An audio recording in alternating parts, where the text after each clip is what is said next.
Hello दोस्तों, नमस्कार। एक बार फिर से आप लोगों का स्वागत है आपके अपने यूट्यूब चैनल लेक्चर 360 डिग्री पे। मैं रामराज भंडारी। यहाँ पर मेरे दो कॉन्टेक्ट नंबर है। आपकी जो भी कोई क्वारीज होती है, किसी प्रकार की कोई शंका होती है, तो आप इन नंबरों पे कांटेक्ट कर सकते हैं। आप मुझे व्हाट्सएप मैसेज कर सकते हैं।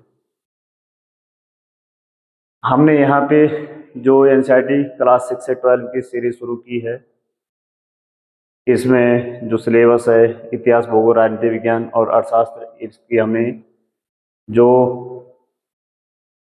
कंपटीशन एग्जाम होते हैं उनके लिए जो सारांश रूपी उपयोगी विषय वस्तु यहाँ पर लाई है। जिसमें हमारा इस समय चल रहा है भारत का भूगोल। इससे पहले एनसीईआरटी क्लास 6, 7, 8 की हिस्ट्री हमने कंप्लीट कर दी है। इस समय जो भारत के भूगोल में आज जो लेक्चर नंबर 3 है, इसको थोड़ा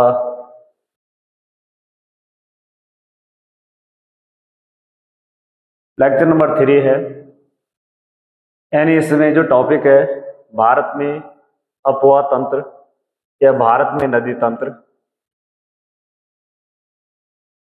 इससे पहले दो टॉपिक पे हमने दो वीडियो ले आई है, और उससे पहले वाला जो पहला टॉपिक था भारत की स्थिति और आकार, दूसरे वाले में भारत के भौतिक विभाजन। भारत के भौतिक विभाजन में हमने भारत के भौतिक जो प्रदेश थे वो सभी प्रदेश देखे हैं, सभी क्षेत्र देखे हैं। और जो भी एनसीईआरटी क्लास 9th में जो भी जानकारी है, कोशिश से की जा रही है कि उसके अतिरिक्त जो परीक्षा की दृष्टि से महत्वपूर्ण हो सकता है उसको भी यहाँ पे लाने की कोशिश की जा रही है। आप लोग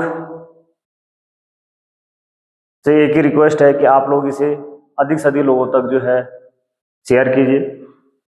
जो भी आप ये वीडियो देखते हैं, इस वीडियो देखने के बाद आप कमेंट बॉक्स में जरूर कमेंट कीजिए, कुछ ना कुछ कमेंट कीजिए। जो भी आपको लग रहा है, जैसे भी लग रहा है, कुछ ना कुछ आप कमेंट कीजिए, उससे मुझे भी मोटिवेशन मिलेगा। और जितनी अच्छी से अच्छे कंटेंट हो सके उतना अच्छे से अच्छा कंटेंट लाने की कोशिश करूँगा।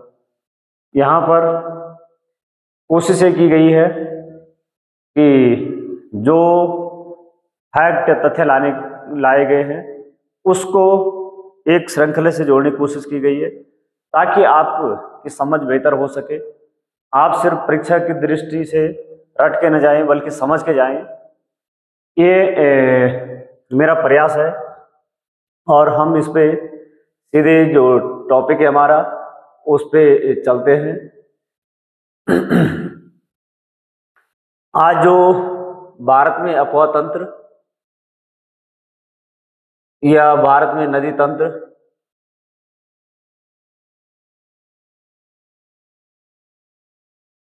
उसको देखेंगे।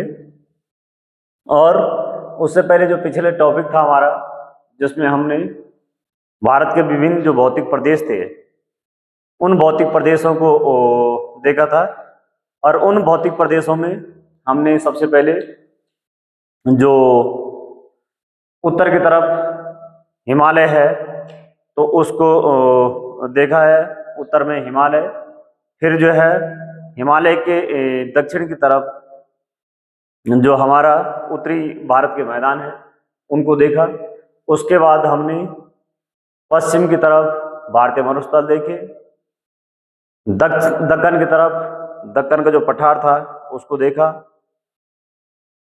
दक्षिण और पश्चिम की तरफ जो दक्कन के पठार के पश्चिम और पूर्व की तरफ पूर्वी घाट और पश्चिमी घाट देखे। हिंद महासागर और अरब सागर में द्वीप समूह देखे।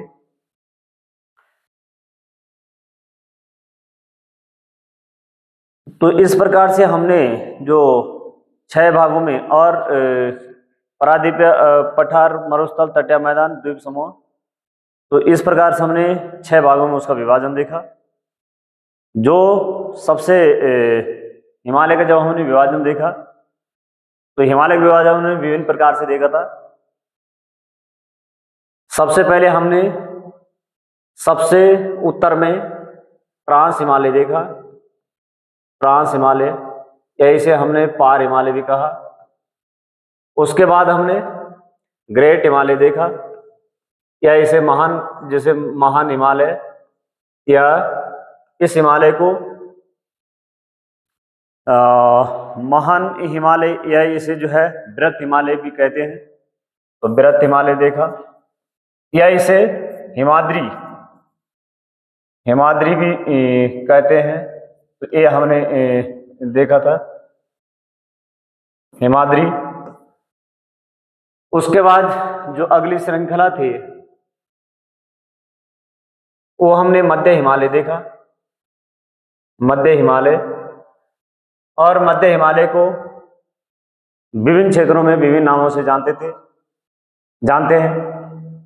नेपाल में से महाभारत श्रृंखला, हिमाचल में इसे धौलाधार, उत्तराखंड में नागटिब्बा। और उसके बाद हमने जो सबसे उत्तर की तरफ देखा वो शिवालिक श्रेणी देखी, तो शिवालिक श्रेणी को निम्न हिमालय, उस दिन बताना भूल गए कि शिवालिक श्रेणी को ही निम्न हिमालय कहते हैं। तो इस प्रकार से, और भारत में ये ट्रांस हिमालय को छोड़ करके महान हिमालय यानी बृहत हिमालय, हिमाद्री जो हमेशा जो है बर्फ से ढकी रहती है, तो हिमाद्री, मध्य हिमालय। और उसके बाद जो है हमने जो शिवालिक श्रेणी, इस प्रकार से विभाजन देखा था। उसके बाद हमने जो हिमालय का विभाजन देखा था पूर्व से पश्चिम की तरफ, वो भी एक विभाजन था पूर्व से पश्चिम की तरफ। तो उसमें हमने सबसे पहले जो विभाजन देखा था वो कश्मीर हिमालय, सबसे पहले हमने कश्मीर हिमालय देखा था।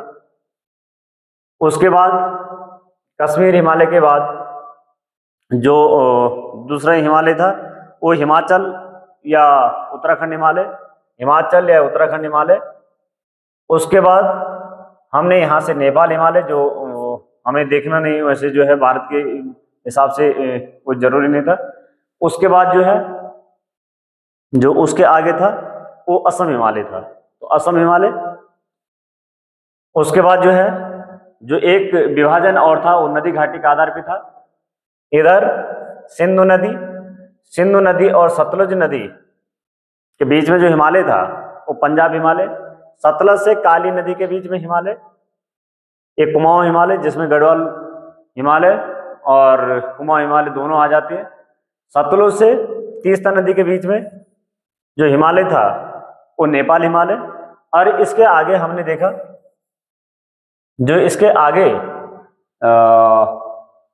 तीस्ता से और ब्रह्मपुत्र नदी तक जो हिमालय था वो अरुणाचल हिमालय। तो इस प्रकार से हिमालय का विभाजन देखा जो सिडनी बुराड महोदय ने किया था। इस प्रकार अब ये हिमालय का जो विभाजन डिवीजन हमने देख लिया है। तो अब हम जो है आज जो नदी अफवाह तंत्र है उसको देखेंगे, क्योंकि ये हिमालय का विभाजन जब हमें क्लियर रहेगा तो नदी अफवाह तंत्र देखने में हमें सरलता रहेगी। तो सबसे पहले हम अफवाह देखते हैं कि अफवाह है क्या। ये जो अफवाह है ये क्या है।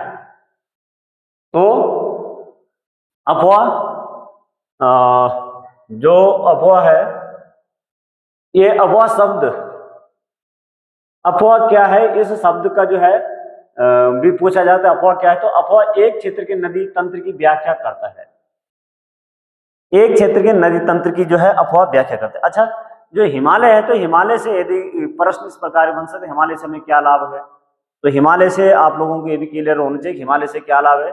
तो हिमालय से सबसे पहले लाभ है कि एक जैव विविधता, हमें बायोडाइवर्सिटी मिलती है। दूसरा लाभ है कि जो मध्य एशिया से आने वाली ठंडी हवाएं हिमालय उनको रोकता है। तीसरा है कि जो हिमालय क्या करता है कि एक दीवार की भांति काम करता है, एक बाउंड्री की भांति जो है सीमा की भांति काम करता है। एक बाउंड्री है, सीमा प्राकृतिक सीमा है।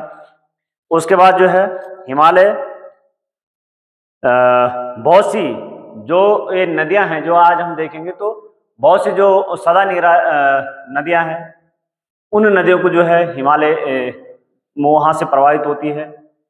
और उसके बाद जो है जो मानसूनी हवाएं चलती है, जो चाहे अरब सागर से चाहे बंगाल की खाड़ी से, उन हवाओं को जो है बाहर जाने से रोकता है और उनको वापस कर देता है, और फिर जो है वो हवाएं भारत में बारिश करती है। तो हिमालय के बहुत सारे लाभ है। और इस प्रकार से आज हम जो अपवा तंत्र है, तो इस अपवा तंत्र को देखते हैं। और अपवा शब्द का तंत्र के जो है शब्द के एक क्षेत्र के नदी तंत्र की व्याख्या करता है। तो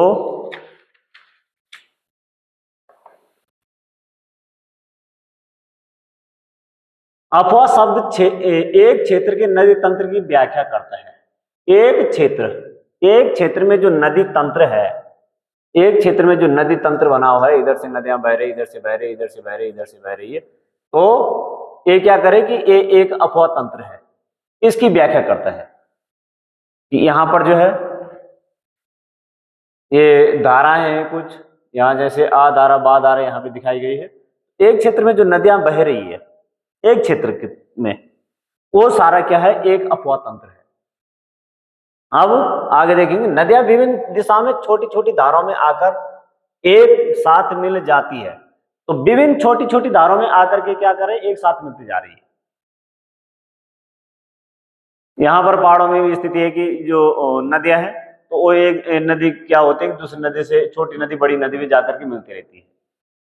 तो जिससे एक मुख्य नदी का, इससे क्या होगा कि एक मुख्य नदी का निर्माण होगा। एक नदी तंत्र द्वारा जिस क्षेत्र का जल प्रभावित होता है उसे एक अपवा द्रोणी कहा जाता है। अब अपवा द्रोणी क्या है, अपवा क्या है और अपवा द्रोणी क्या है? तो एक नदी तंत्र द्वारा, एक नदी तंत्र जो बना है, इस तंत्र द्वारा जिस क्षेत्र का जल प्रभावित होता है, जो ये क्षेत्र है, इस क्षेत्र का जो है जो जल प्रभावित जो है हो रहा है, उसे एक अपवा द्रोणी कहा गया। तो ये एक अपवा द्रोणी हो गया। तो अपवा जो है एक क्षेत्र के नदी तंत्र की व्याख्या कर रहा है कि ये एक क्षेत्र का नदी तंत्र है। और अपवा द्रोणी क्या कहा जा रहा है कि एक नदी तंत्र द्वारा जिस क्षेत्र का जल प्रभावित होता है उसे एक अपवा द्रोणी कहा जाता है। कोई भी ऊंचा क्षेत्र जैसे पर्वत या उच्च भूमि दो पड़ोसी अपवा द्रोणी को एक दूसरे से अलग करती है। अब यहाँ पर दो अपवा द्रोणी है, एक अपवा द्रोणी आ है, एक अपवा द्रोणी बा है। और यहाँ पर जो है बीच में ये उठा हुआ हिस्सा है, उच्च भूमि है। और इस उच्च भूमि के कारण क्या हो रहा है कि इस इधर से जो है इधर इस क्षेत्र में ढलान है, इधर भी ढलान है। तो इधर जो है कुछ नदियां इधर के लिए बह रही है, जिधर के ढलान मिल रही है, कुछ नदियां इधर के लिए बह जा रही है, क्योंकि ऊपर का हिस्सा ऊंचा उठा हुआ है। तो यहाँ पर जो है दो अपवा द्रोणी बन गई है। और बीच में जो उठा हुआ ये हिस्सा है, ये क्या कहलाएगा? जल विभाजक कहलाएगा। ये जल विभाजक क्या है, क्लियर रखना कि कोई भी ऊंचा क्षेत्र जैसे पर्वत या उच्च भूमि दो पड़ोसी अपवा द्रोणी को एक दूसरे से अलग करते, इसे इस प्रकार की उच्च भूमि को जल विभाजक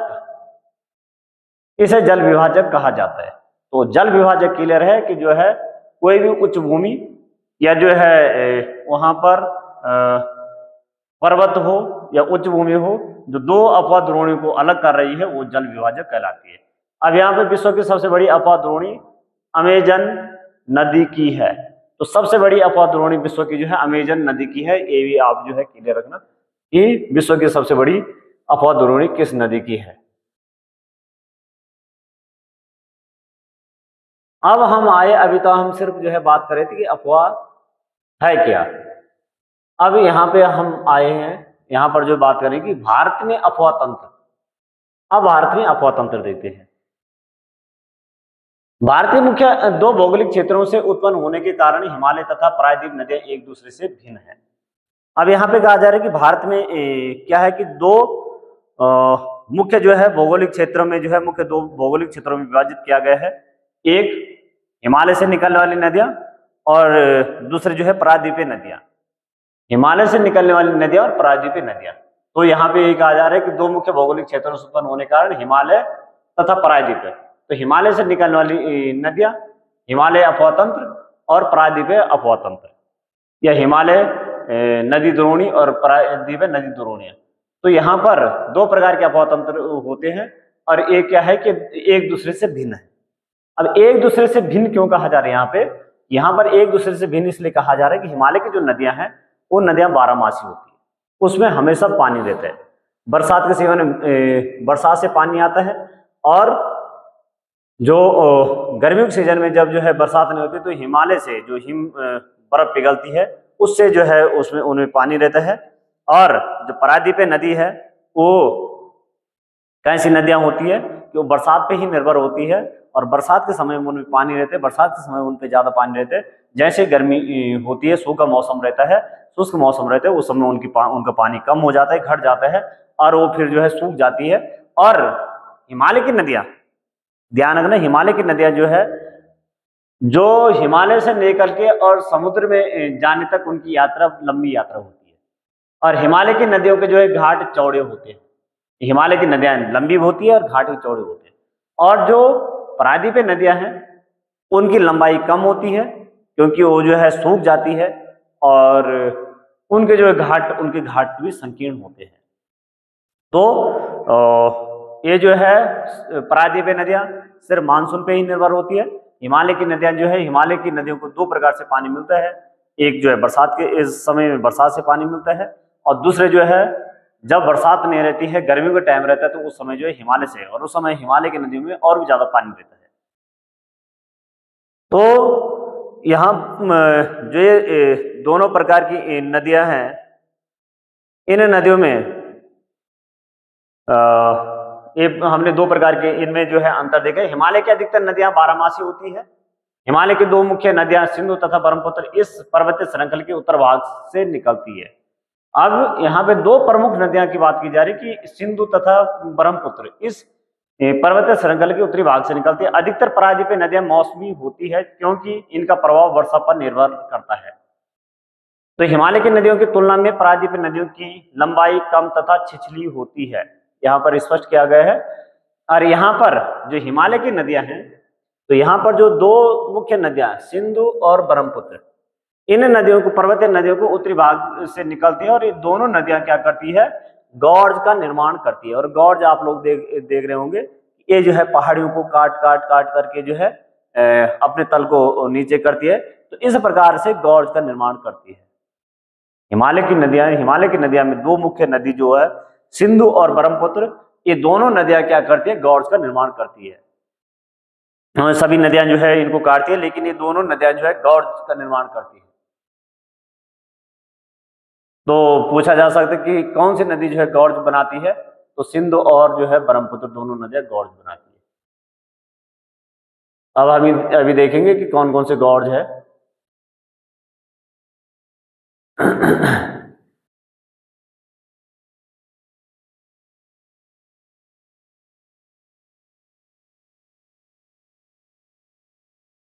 अब भारत में जो अफवाह तंत्र है, इस अफवाह तंत्र को जो हम भारत में देख रहे हैं, तो प्रायद्वीपीय भारत की अधिकतर नदियां पश्चिमी घाट से निकलती है तथा बंगाल की खाड़ी की तरफ बहती है। कल के जो लेक्चर था, इससे पहले जो लेक्चर था, उसमें हमने देखा, और उसमें जो ये कहा जा रहा है उसमें हम यदि उसको सही से देखेंगे तो पता लग जाएगा कि क्यों जो है ये पश्चिम घाट से निकलती है तथा बंगाल की खाड़ी की तरफ बहती है। इसके बहुत सारे कारण है। पश्चिम घाट से निकलने के कारण है कि पश्चिम घाट में हमने देखा कि पश्चिम घाट में जो है पहाड़ियां, पश्चिम घाट ज्यादा ऊंचा है, पश्चिम घाट ज्यादा ऊंचा है, और यहाँ पर पहाड़ियां हैं, और पहाड़ियां कैसी है कि दक्षिण से उत्तर की तरफ ये घटती जाती है, और यहाँ ऊंचा है तो इधर के लिए जो है ढलान होगा इस तरफ। और एक हमने देखा कि जो ये पश्चिमी घाट है, जो ये घाट है, ये घाट से पहले हम जो है, जो यहाँ पर डेल्टा है, कौन सा डेल्टा का निर्माण हो रहा है, यहाँ पे प्रायद्वीपीय पठार है। तो ये प्रायद्वीपीय पठार ये दक्षिण से उत्तर की तरफ इसका झुकाव है, यानी ऊंचा जो है दक्षिण की तरफ है, उत्तर की तरफ जो है कम है, यानी स्लोप इसका उत्तर की तरफ है। तो जो नदियां होगी वो इधर से निकल करके इधर, क्योंकि यहाँ पहाड़ियां हैं, यहाँ बारिश हो रही है सबसे ज्यादा, यहाँ इस क्षेत्र में बारिश होती है, तो इधर के लिए जो है नदियां यहाँ से निकलेगी और इधर के लिए ही बहेगी, ये इसका कारण है। तो बंगाल की खाड़ी की तरफ बहती है। इन नदियों ने पर्वतों को काटकर गॉर्जों का निर्माण किया है। अब यहाँ पे कहा जा रहा है कि ये नदियां जो है पर्वतों को काट करके गॉर्ज का निर्माण किया, वो अपने मार्ग के उत्तरी भागों में तीव्र अपरदन क्रिया करती है। अब यहाँ पर ये तो प्रायद्वीप की बात थी, लेकिन जो उत्तरी भारत की जो नदियां हैं, जो सिंधु और ब्रह्मपुत्र नदी है, इन नदियों ने जो है पर्वतों को काट करके गॉर्जों का निर्माण किया है, और वह अपने मार्ग के उत्तरी भाग में तीव्र अपरदन क्रिया करती है। उत्तरी भाग में तीव्र अपरदन का क्रिया करती है तथा अपने साथ भारी मात्रा में सिल्ट एवं बालू का संवहन करती है। फिर कहा जा रहा है कि मध्य एवं निचले भागों में यहाँ नदियां विसर्प, गौखुर झील तथा अपने बाढ़ वाले मैदानों में बहुत सी अन्य निक्षेपण आकृतियों का निर्माण करती है। अब यहाँ पे देखते हैं, यहाँ पर एक चित्र है और इस चित्र से समझने की कोशिश करते हैं। जो ये नदियां हैं, ये एक तो कहा जा रहा है कि गॉर्ज का निर्माण करती है, अपने मार्ग के उत्तरी भाग में तीव्र अपरदन क्रिया करती है। उत्तरी भाग में, ये दक्षिणी भाग है, ये दक्षिणी भाग है, यहां पर उत्तरी भाग है। तो ये उत्तरी भाग में क्या करती है कि तीव्र अपरदन, यहां से जो है ये नदियां आ रही, छोटी छोटी धारों में आ रही है और बहुत सी पतली धारों में आ रही है। यहां से जो है पतली धारा इधर इधर इधर इधर के जो है जैसे जैसे आगे बढ़ रही है, वैसे वैसे नदी की धारा बढ़ती जा रही है। अब यहाँ पे कहा जा रहा है कि ये क्या करती है कि यहां से कटाव करती है, और जब जो है बरसात का समय होता है या मानसूनी समय होता है, जिस समय नदियों में पानी ज्यादा रहता है, तो ये अपरदन की क्रिया ज्यादा करते, कटाव ज्यादा करते हैं और अपने साथ बहुत सारे सेडिमेंट को बहा के ले जाते हैं। और यहाँ के कहा जा रहा है कि अपने साथ भारी मात्रा में सिल्ट एवं बालू का संवहन करती है, इन ले जाती है मध्य एवं निचले भाग में। अब यहाँ पर जो है ये उत्तरी भाग है, यहाँ पे कहा जा रहा है कि मध्य एवं निचले भाग में, इन दोनों भाग में ये क्या कहा जा रहा है कि दोनों भागों में ये जो है विभिन्न आकृतियां बना रही है। तो दोनों इन भागों में नदियां विसर्प, इस मध्य भाग में आप लोग देख रहे होंगे नदी यूं बह रही है, ऐसी बह रही है, निचले भाग में और मध्य भाग में भी। और यहां पर जो है विसर्प, सर्प जैसी आकृति बना रही है। तो पूछा जा सकता है कि जो नदियां हैं ये किस भाग में विसर्प का निर्माण करती है, सर्प जैसी आकृति बना रही है, सांप जैसा दिखाई दे रही है, तो ये करे मध्य और निचले भाग में। इसका कारण क्या है कि यहां से जो बहुत सारी सेडिमेंट लेके आ रही है, उस जैसे यहाँ पर जो है मध्य भाग में पहुंच रही, जैसे जो है ये ढलान खत्म हो रहा है, तो ढलान खत्म हो रहा है, जो शिवालिक का गिरिपाद है वहां पर पहुंच रही है, और वहां से आगे बढ़ने पे उस सेडिमेंट को क्या करे, छोड़ते जा रही है और छोड़ते जा रही है। तो यहाँ से आगे गाद जब वहां पे काफी हो जा रहा है, तो ये नदियां क्या करे, इसका जो है बहाव कम हो रहा है और ये नदी इस प्रकार के विसर्प आकृतियां बना रही है। तो आप लोग ध्यान रखना कि कहां पर ये विसर्प आकृतियां बना रही है और क्या कहा जा रहा है, विसर्प आकृति एक, दूसरी आकृति कहा जा रहा है कि गौखुर झील का निर्माण। अब नदी ऐसे बह रही थी, नदी ऐसे बह रही थी और पहले हो सके यूं बह रही थी ऐसे, यहां से नदी, यहां से जो बहुत सारे सेडिमेंट यहाँ पे नदी ने लाया और अब नदी ने क्या कर दिया, अपना मार्ग यहां से बदल दिया, जो यहाँ पे जो दिखाई दे रहा है नदी बहने लगी इधर ऐसे यूं। और इस प्रकार की जो आकृति बनी है, इसे गाय के जैसे खूर है, इसे कहा गया गौखुर झील। तथा अपने बाढ़ वाले मैदानों में बहुत सी अन्य निक्षेपण आकृतियां, बाढ़ वाले क्षेत्र में, जैसे खास करके जो आपकी ब्रह्मपुत्र नदी है, तो जब वो मैदानी क्षेत्र में पहुंचती है तो बाढ़ वाले क्षेत्र में, जिस क्षेत्र में बाढ़ लाती है उस क्षेत्र में कहा जा रहा है कि बहुत सारी अन्य आकृति बना रही है। तो अन्य आकृतियां जो बना रही है ब्रह्मपुत्र नदी जो है बाढ़ वाले क्षेत्र में यूं बह रही है, कहीं एक धारा इधर गई, फिर इधर एक धारा इधर गई, दो धारे फिर यूं मिल गई, फिर ये धारा यूं आई, यूं मिल गई, यूं, ऐसे इस प्रकार से जो है बना रही है। तो इस प्रकार से जो है यहाँ पर क्या करे, द्वीपों का निर्माण भी कर रही है, नदी द्वीप। और यहाँ पर जो कहा जा रहा है कि अन्य जो आकृतियां हैं, जैसे यहाँ पर इस क्षेत्र में नदी जब जो समुद्र में जाने से पहले तो इस प्रकार की आकृतियां बना रही है, ये डेल्टा, इसे कहा गया डेल्टा। तो यहाँ पर डेल्टा जैसी आकृतियां बना रही है। नदी ऐसी विभिन्न शाखाओं में बंटी है, नदी आ रही है, नदी यूं बंटी विभिन्न शाखाओं में, और इस प्रकार की जो आकृति बन रही है डेल्टा आकृति बन रही है। तो ये जो है आकृतियां नदी बना रही है। और यहाँ पर जो ये आकृतियां हैं, इस आकृति को भी कुछ कहते हैं, अभी जैसे मुझे ध्यान आएगा। तो नदी द्वीप तो बना रही है, लेकिन उस आकृति को भी कुछ कहते हैं। अब यहाँ पे कहा जा रहा है कि यह पूर्ण विकसित डेल्टाओं का भी निर्माण करती है। तो जो ये नदियां हैं, हिमालय से निकलने वाली नदियां हैं, ये क्या करे कि पूर्ण विकसित डेल्टाओं का निर्माण भी करती है।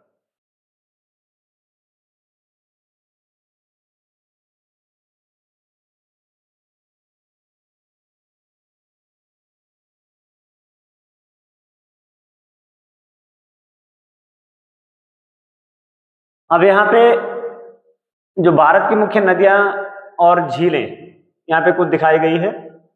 तो भारत की मुख्य नदी यहाँ से जो है सिंधु नदी दिखाई गई है, सिंधु नदी, ये सिंधु नदी है।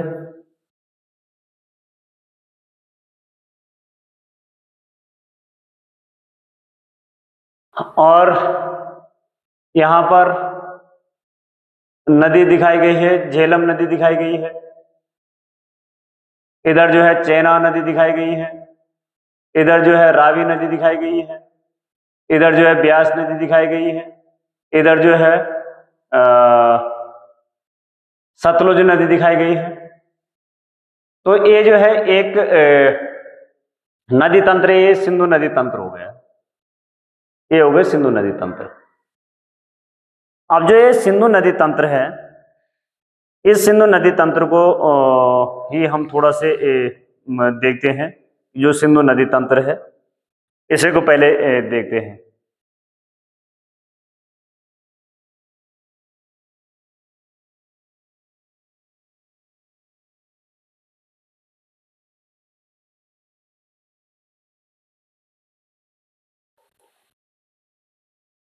सिंधु नदी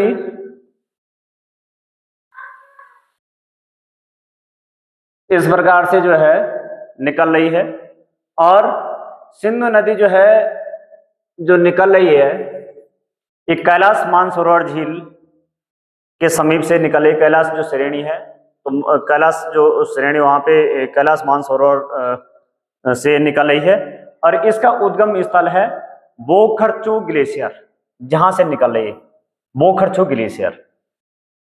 और जब ये भारत में इंटर कर रही है, तो अभी हमने जो देखा था, तो भारत में इंटर करते समय सबसे ऊपर जो हमने ट्रांस हिमालय, बृहत हिमालय और मध्य हिमालय और शिवालिक श्रेणी देखी थी।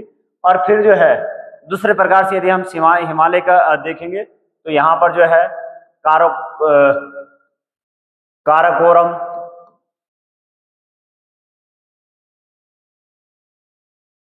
रेंज है। उसके बाद जो है लद्दाख श्रेणी है, लद्दाख श्रेणी है। उसके बाद इधर लद्दाख के बाद जो है जास्कर है, जास्कर श्रेणी है। और इसके बाद जो है शिवालिक है, शिवालिक। तो ये जो भारत में इंटर कर रही है सिंधु नदी, ये भारत में इंटर कर रही है लद्दाख और जास्कर श्रेणी के बीच से। लद्दाख और जास्कर श्रेणी के बीच से जो है ये भारत में इंटर कर रही है। सिंधु नदी का जो भारत में इंटर हो रहा है, ये लद्दाख और जास्कर श्रेणी के बीच से ही हो रहा है। इस चीज का आप ध्यान रखेंगे कि जो सिंधु नदी भारत में इंटर कर रही है, ये लद्दाख और जास्कर श्रेणी के बीच से प्रवेश कर रही है। और इसकी जो सिंधु की सहायक नदियां, तो एक जो नदी द्रोणी है, नदी द्रोणी में एक जो अपवा तंत्र है, नदी तंत्र जिसे कहा जा रहा है, तो यहाँ पर हम सिंधु नदी तंत्र, और सिंधु नदी तंत्र में सबसे पहले देखेंगे यहाँ पे, तो इसकी जो सहायक नदी है वो है यहाँ पर झेलम, झेलम नदी। तो झेलम नदी इसके जो है सिंधु नदी की जो सहायक नदी वो है झेलम, झेलम नदी, झेलम। और झेलम नदी यहां पर बूलर झील है, ये यहाँ पे बूलर झील है। झेलम नदी क्या कर रही है कि अपना जल जो है बूलर झील में गिरा रही है, बूलर झील में गिरा रही है। तो बूलर झील जो है स्वच्छ और साफ जल है, यानी मीठे पानी का झील है, और यहीं से ये फिर इंटर कर रही है, यहीं से फिर ये आगे बढ़ रही है। झेलम नदी जो अपना जल जो है गिरा रही है, वो गिरा रही है बूलर झील में, और बूलर झील में जल गिराने के बाद जो है ये आगे बढ़ रही है। इसके बाद इस नदी में एक नदी और आ रही है, चेनाब नदी, चेनाब नदी। और यहां पर जो है चेनाब नदी आ रही है, तो झेलम नदी जो है चेनाब नदी को ज्वाइन कर रही है। और एक चेनाब नदी दो धाराओं से आ रही है, एक है चंद्र और दूसरी है भागा, एक चंद्र और दूसरी भागा। इन दोनों नदियों को जो है जो ये दोनों नदियां हैं, ये दोनों नदी जो है मिलकर के क्या बन जाती है, चेनाब नदी बन जाती है। तो जो झेलम नदी है सबसे ऊपर, इसका उद्गम स्थल बेरीनाग, कश्मीर में जो है, कश्मीर से है, बेरीनाग से है इसका उद्गम स्थल। और इस झेलम नदी को बितिस्ता नदी भी कहते हैं। तो इसका आप ध्यान रखना कि इस नदी की जो प्राचीन नाम है बितिस्ता नदी है, और इसका उद्गम स्थल कहाँ से है, इसका उद्गम स्थल है बेरीनाग से है इसके उद्गम स्थल। उसके बाद जो चेनाब नदी है, तो इसको जो है चेनाब नदी को ये हिमाचल प्रदेश से जो है बारालाचा दर्रे के पास से निकलती है, हिमाचल प्रदेश के बारालाचा दर्रे से निकलती है, एचपी से। और ये दो नदियों से मिलकर के बनी है, चंद्र और भागा। उसके बाद जो अगली नदी है वो है रावी नदी, यहाँ से रावी नदी आ रही है, और रावी नदी भी इसमें मिल जा रही है, यानी यहाँ से झेलम नदी, झेलम नदी जो है यहाँ पे चेनाब नदी को ज्वाइन करती है, चेनाब नदी को। यहाँ पर जो है रावी नदी है,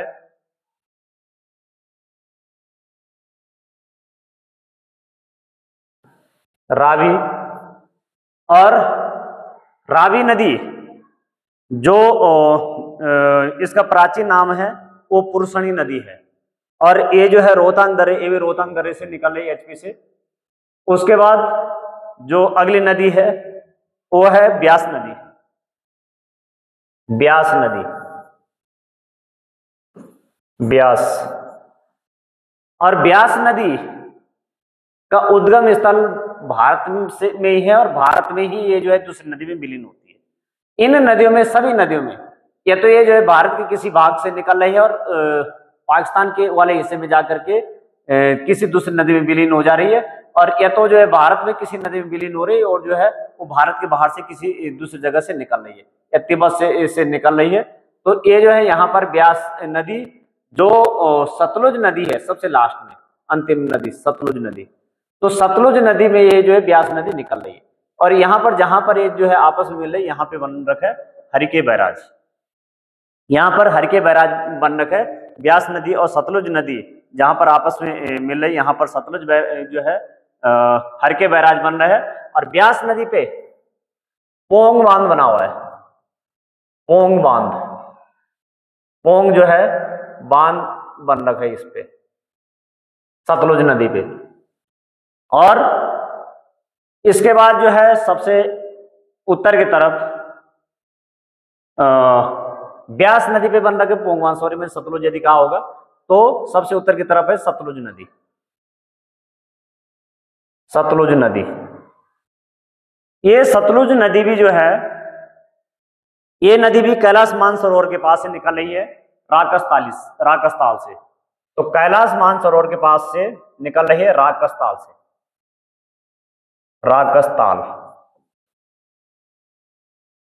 राकसताल के से निकल रही है। तो सतलुज नदी वहां से निकल रही है। अब इसकी ये तो कुछ सहायक नदियां ये है, और ये नदियां मिठानकोट के पास, पाकिस्तान में एक जगह है मिठानकोट के पास जो है ये सिंधु नदी में मिल जाती है। मिठानकोट के पास ये सिंधु नदी में मिल जाती है, सिंधु नदी में मिल जाती है मिठानकोट के पास यहाँ पर। और यहाँ से आगे नदी निकलती है, सिंधु नदी आगे बढ़ती है और पाकिस्तान में कराची, और कराची से ये पूरब की ओर मुड़ती है, और पूरब की ओर मुड़ती है, और वहीं से जो है ये अरब सागर में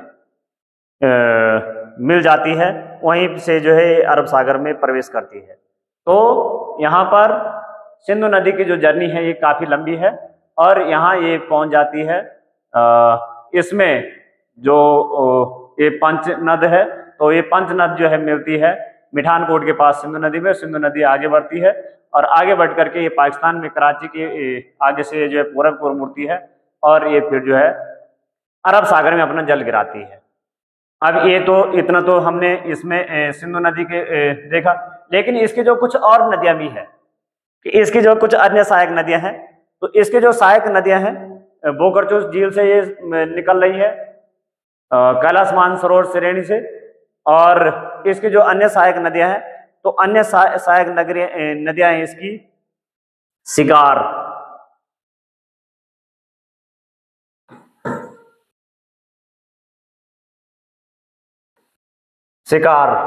या सिगार कहीं लिखा रहता है। तो एक तो इसकी सहायक नदियां ये है। उसके बाद जो है इसकी सहायक नदियां हैं गिलगित,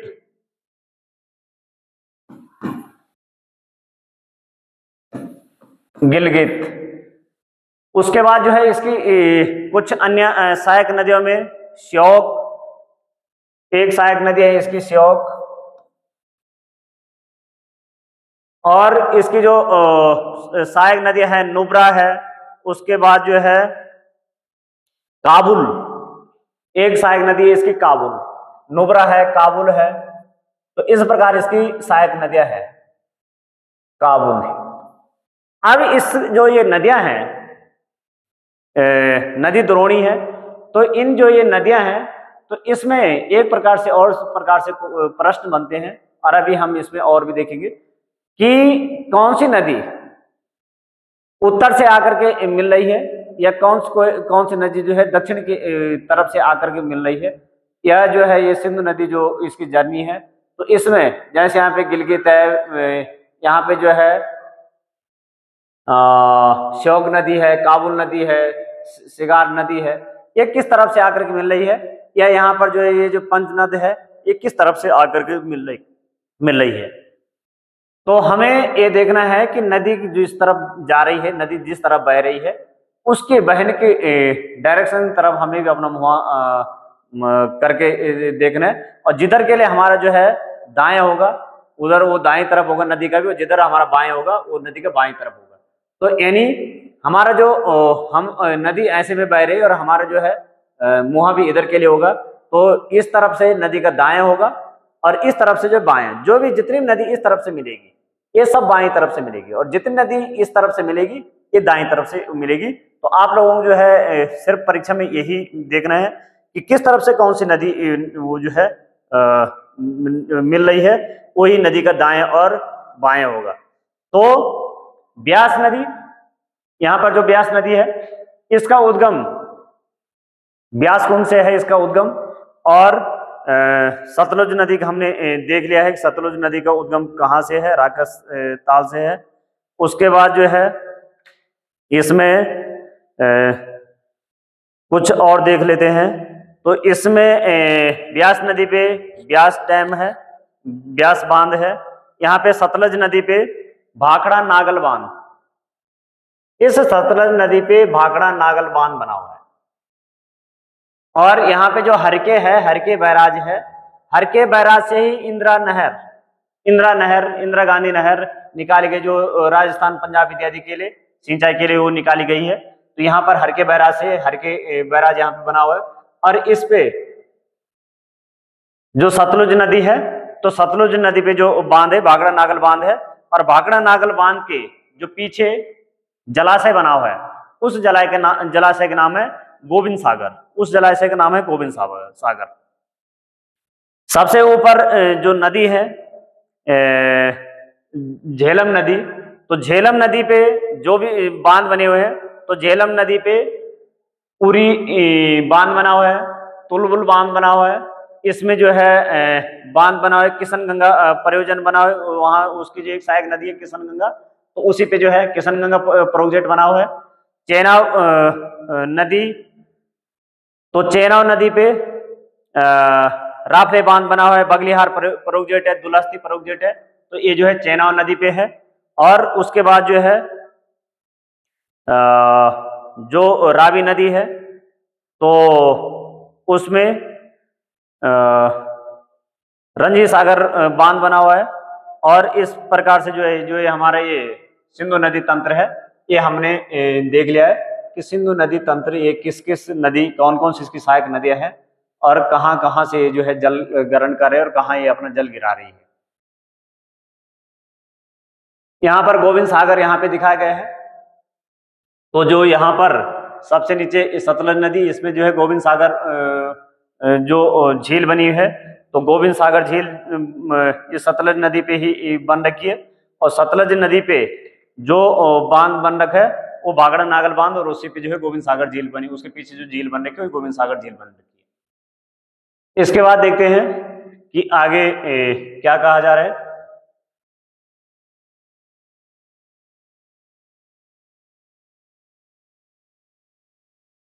तो थोड़ा से जल्दी इसको थोड़ा जल्दी पढ़ते हैं। किसी नदी तथा उसकी सहायक नदियों को नदी तंत्र कहा जाता है।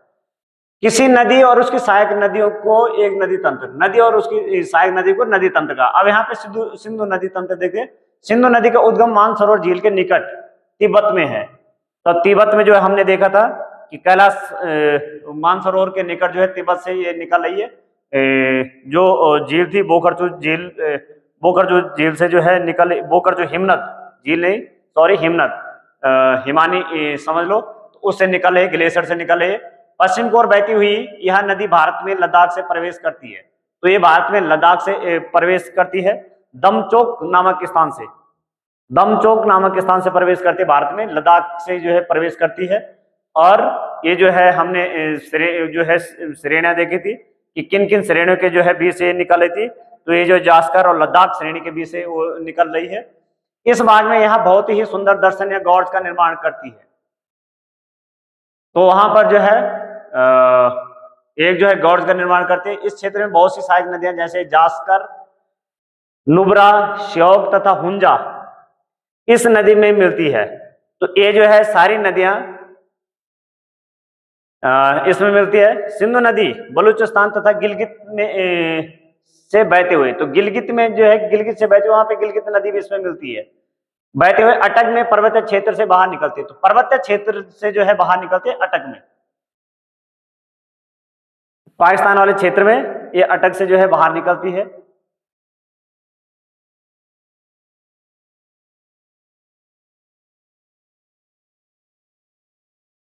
सतलुज, ब्यास, रावी, चेनाब तथा झेलम आपस में मिलकर के पाकिस्तान में मिठानकोट के पास, ये जो है सब मिलकर के पाकिस्तान में मिठान के पास जो है सिंधु नदी में मिल जाती है। इसके बाद यह नदी दक्षिण की तरफ बहती तथा अंत में कराची, उसके बाद जो है नदी, इसके बाद हमने वहां पर भी देखा था कि दक्षिण की तरफ बह रही है। उसके बाद कराची से पूरब की ओर अरब सागर में मिल जाती है। तो कराची से जो है ये पूरब की ओर अरब सागर में मिल जाती है। कराची से जो है पूरब की ओर अरब सागर में मिल जाती है। 29 किमी की लंबी सिंधु नदी विश्व की लंबी नदियों में से एक है। तो इसकी लंबाई यहाँ पे दे रखी है कि 2900 किमी है इसकी लंबाई। यहाँ पे कहा जा रहा है सिंधु जल समझौता, सिंधु के अनुच्छेदों यानी 1960 में सिंधु नदी समझौता हुआ है। इसके अनुसार भारत इस नदी के परिक्रम के संपूर्ण जल का जो है केवल 20% जल उपयोग कर सकता है। इस बात का आप ध्यान रखना है कि ये जो है भारत इस जो सिंधु नदी समझौता है तो इस हिसाब से भारत जो है 20% जल का ही उपयोग कर सकते हैं, 80% जल का उपयोग जो है पाकिस्तान करेगा। इसके बाद जो है और जो सिंधु की जो अन्य सहायक नदियां हैं उनका भारत उपयोग करेगा 80% और 20% करेगा पाकिस्तान। इस जल का उपयोग हम पंजाब, हरियाणा एवं राजस्थान के दक्षिण पश्चिमी भागों में सिंचाई के लिए करते हैं।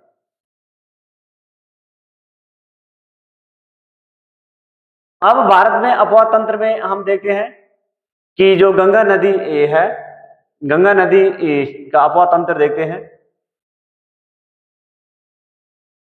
गंगा नदी तंत्र, तो गंगा की मुख्य धारा भागीरथी हिमानी गंगोत्री हिमानी से निकलती है तथा अलकनंदा उत्तराखंड के देवप्रयाग में इसमें इसे मिलती है। हरिद्वार के पास गंगा पर्वतीय भाग को छोड़ करके मैदानी भाग में प्रवेश करती है। यमुना नदी यमुनोत्री हिमानी से निकलती है, यह गंगा के दाहिने किनारे के समांतर बहती है तथा इलाहाबाद में गंगा में मिलती है। और यहाँ पर जो है एक ये पिक्चर लगा रही, देवप्रयाग, अलकनंदा और भागीरथी के संगम यहाँ पे जो है दिखाया गया है, तो ये पिक्चर आप लोग देख सकते हैं।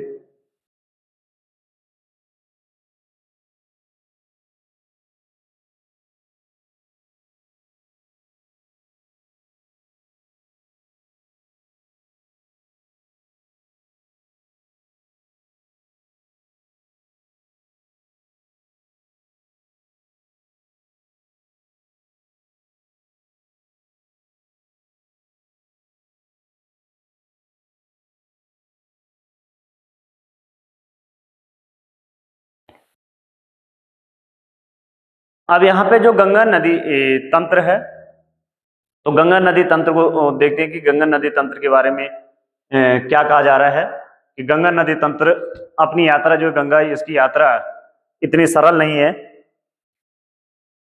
ये जो है कहा जा रहा है कि एक हिमानी है गंगोत्री, गंगोत्री गंगोत्री हिमनद है जहां से ये गंगा निकलती है।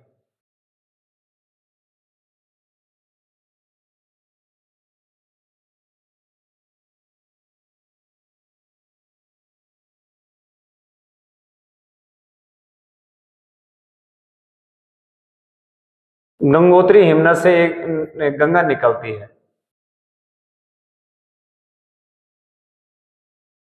और एक हिमनद है यमुनोत्री, यमुनोत्री यहां से यमुना निकलती है।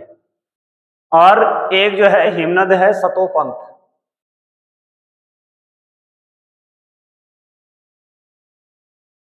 सतोपंथ यहां से एक नदी निकलती है, एक यहां से निकलती है। और ऐसे आप लोगों को ये सब जो है पता होगा, लेकिन फिर भी जो है थोड़ा सा देख लेते हैं। और गंगोत्री जो गंगा नदी है तो इसकी जो लंबाई है 25-25, तो 25-25 किलोमीटर इसकी लंबाई है। अभी जो गंगोत्री है यहां से जो गंगा निकल रही है, एक गंगा यहां से निकल रही, यहां से कहलाती भागीरथी, भागीरथी। अब क्या है इसका भागीरथी के पीछे जो भी कारण है ये सब आप लोग जानते होंगे। तो भागीरथी, इसमें एक नदी आकर के मिलती है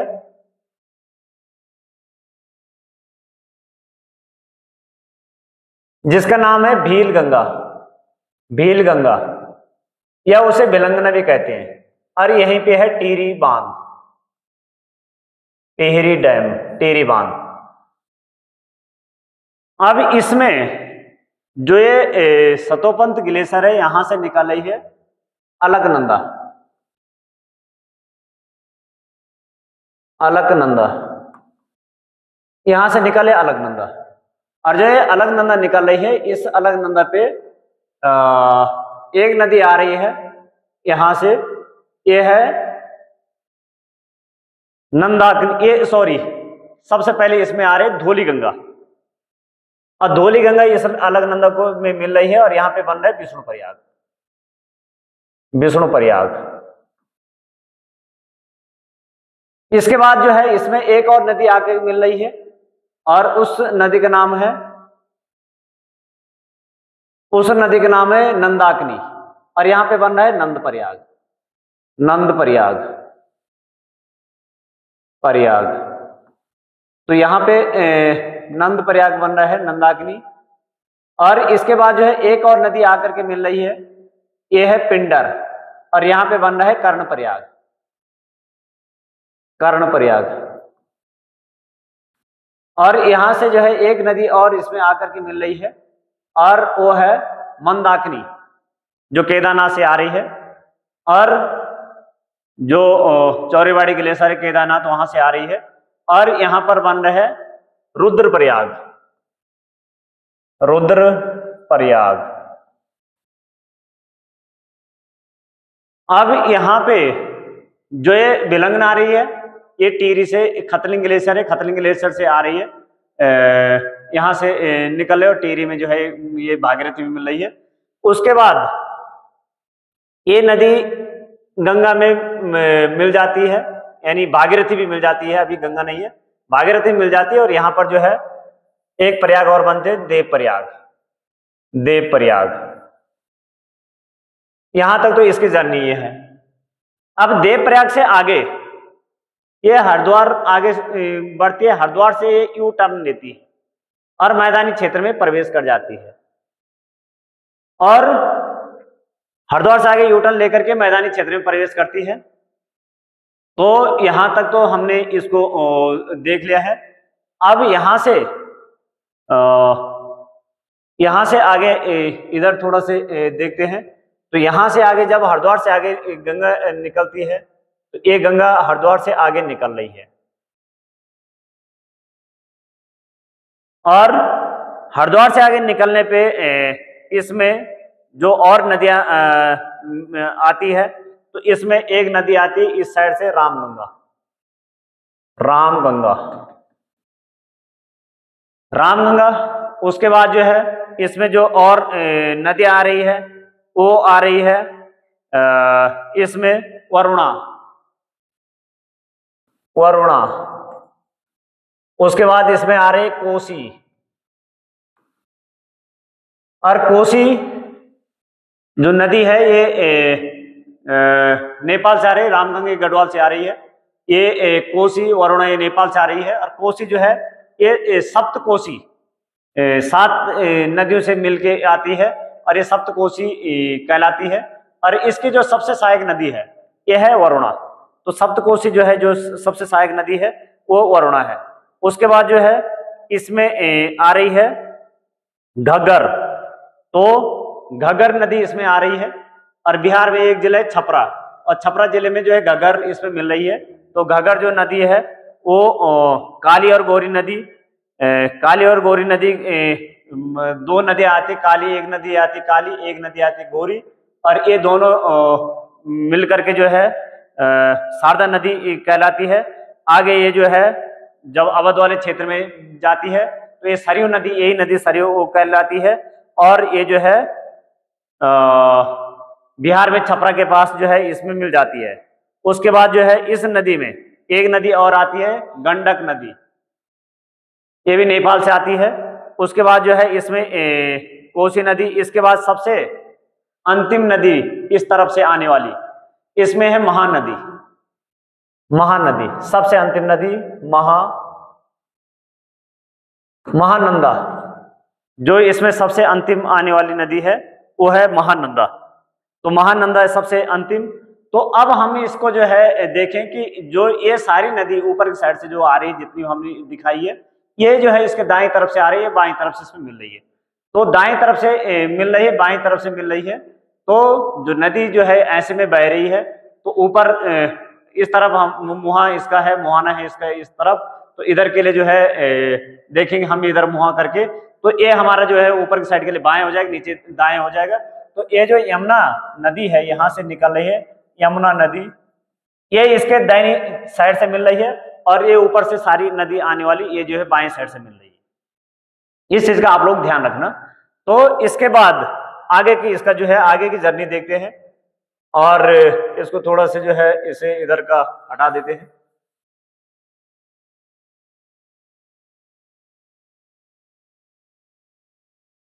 यहाँ से जो यमुना यमुना नदी आ रही है यमुनोत्री से, ये बंदरपुंज से आ रही है, तो ये यमुना नदी है। तो यमुना नदी की जो अन्य यमुना नदी की भी थोड़ा से सहायक नदी वो देख लेते हैं। तो यमुना नदी की जो सहायक नदी है, यहाँ पर यमुना नदी में इधर केन, इधर जो है बेतवा, केन बेतवा, और जो है इसकी जो अन्य सहायक नदी है सिंध, केन बेतवा सिंध, सिंध। और एक नदी इसकी और सबसे महत्वपूर्ण जो सहायक नदी है वो है चंबल, चंबल नदी। चंबल नदी इसकी सबसे महत्वपूर्ण नदी है, यमुना की सबसे महत्वपूर्ण सहायक नदी है, सबसे लंबी सहायक नदी इसकी चंबल है। और चंबल की जो सहायक नदियां हैं, चंबल जो नदी है, तो चंबल की जो सहायक नदी है वो है बनास, छिप्रा, काली सिंध, पार्वती। तो ये जो है कुछ चंबल की सहायक नदियां हैं, ये सारी इसमें आकर के मिल रही है। चंबल की जो सहायक नदी है बनास, काली सिंध, बेतवा, बेतवा तो इसकी सहायक नदी है, यमुना की सहायक नदी है, लेकिन जो चंबल की सहायक नदी है बनास है और जो है छिप्रा है, काली सिंध है, तो ये चंबल की सहायक नदी है। और चंबल नदी, तो चंबल जो नदी है ये महाखंड बनाती है, रेविज, ये महाखंड बनाती है। और उसके बाद जो ये गंगा की जर्नी है, इसको आगे देखते हैं कि गंगा की जर्नी आगे क्या रहती है।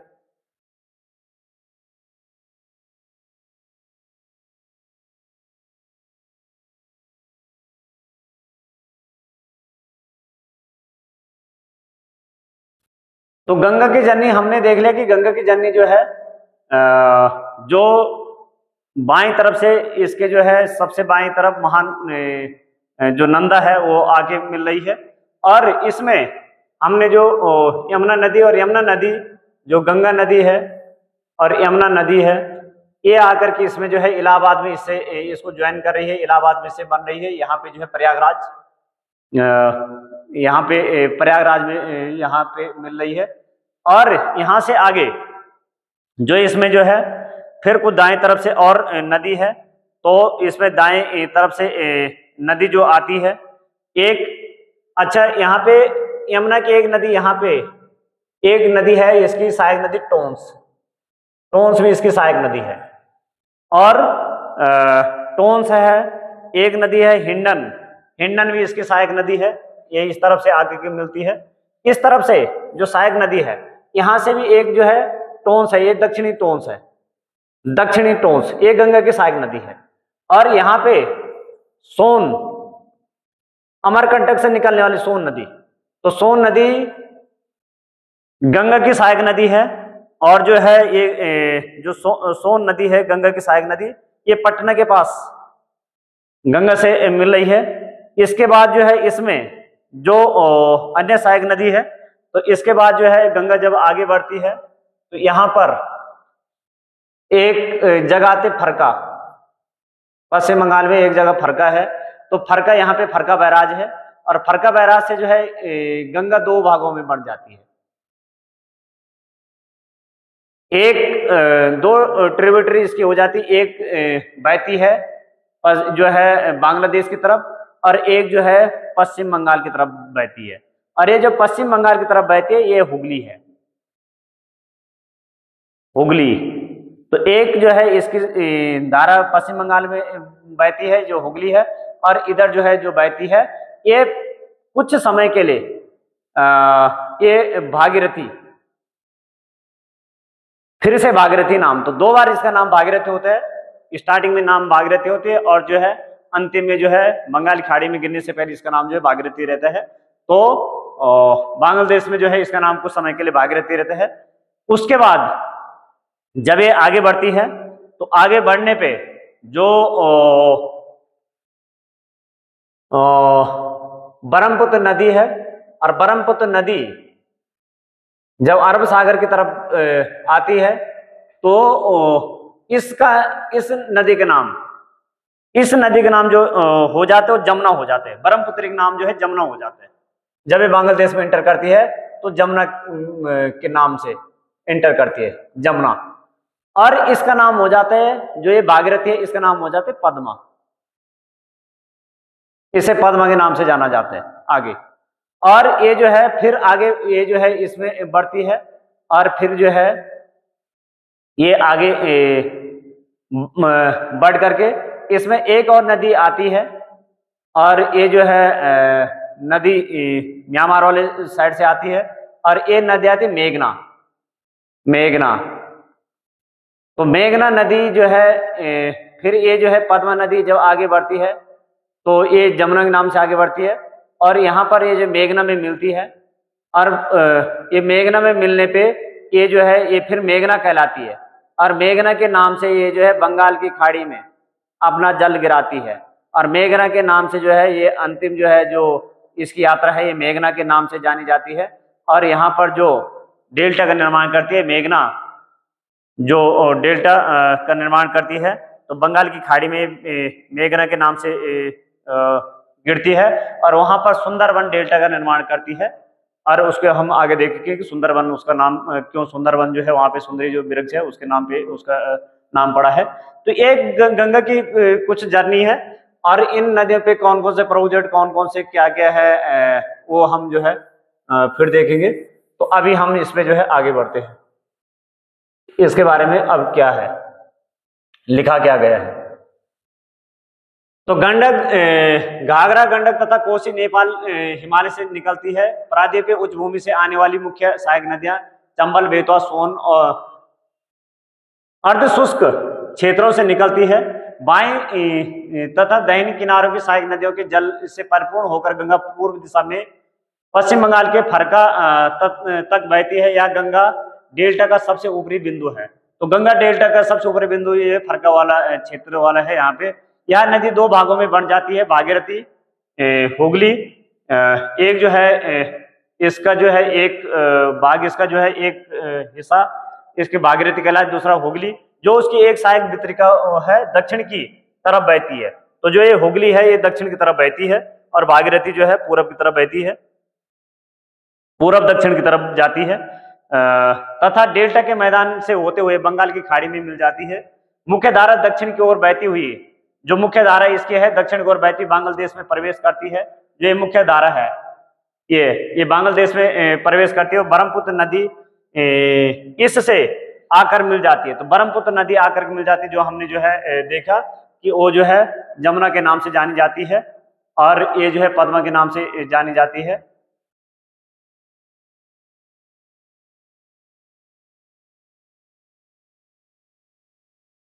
अंतिम चरण में गंगा और ब्रह्मपुत्र समुद्र में विलीन होने से पहले मेघना के नाम से जानी जाती है। तो यहाँ पर ध्यान रखना कि ये मेघना के नाम से अंतिम चरण में इन नदियों के द्वारा बनाए गए डेल्टा को सुंदरबन डेल्टा के नाम से जाना जाता है।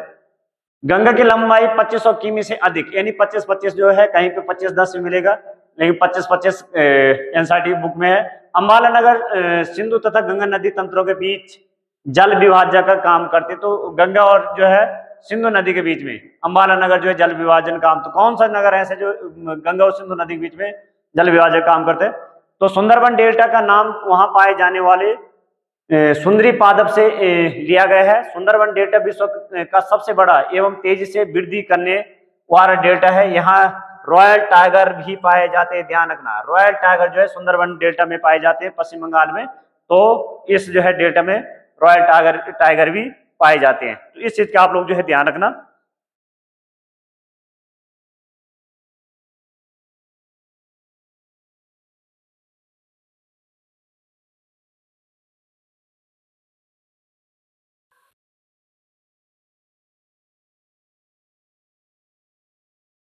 अब हम देखते हैं ब्रह्मपुत्र नदी, जो ये अपवा तंत्र है, ब्रह्मपुत्र नदी तंत्र।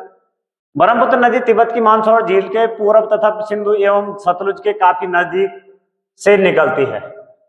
अब ब्रह्मपुत्र नदी को कहा जा रहा है कि तिब्बत के मानसरोवर झील के, तिब्बत का जो मानसरोवर झील है उसके पूर्व तथा सिंधु एवं सतलुज के काफी नजदीक से। तो सिंधु और सतलुज जो नदी, सिंधु नदी पश्चिम की तरफ बह रही थी और सतलुज नदी जो है राकस ताल से वो निकल रही थी, उसके काफी नजदीक से जो है ये नदी बह रही है।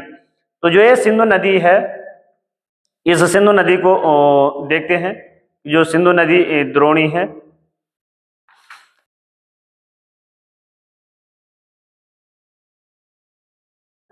सॉरी, ब्रह्मपुत्र नदी, सिंधु नदी नहीं, ब्रह्मपुत्र नदी।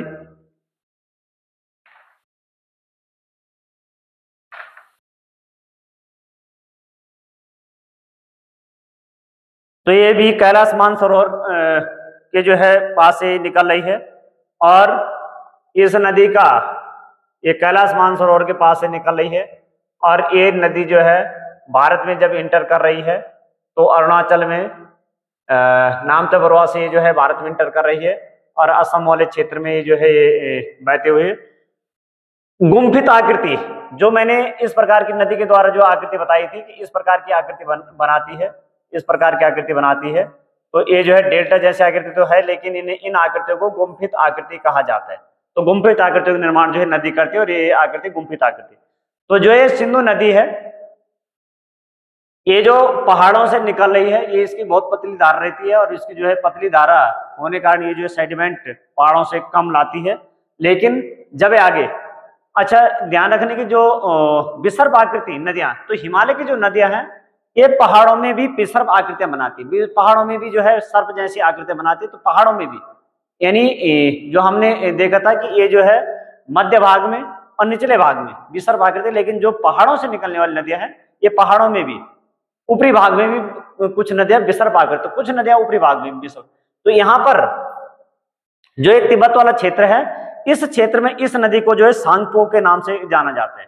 तो तिब्बत में से सांगपो के नाम से जानते हैं, सांगपो, सांगपो के नाम से जाना जाता है।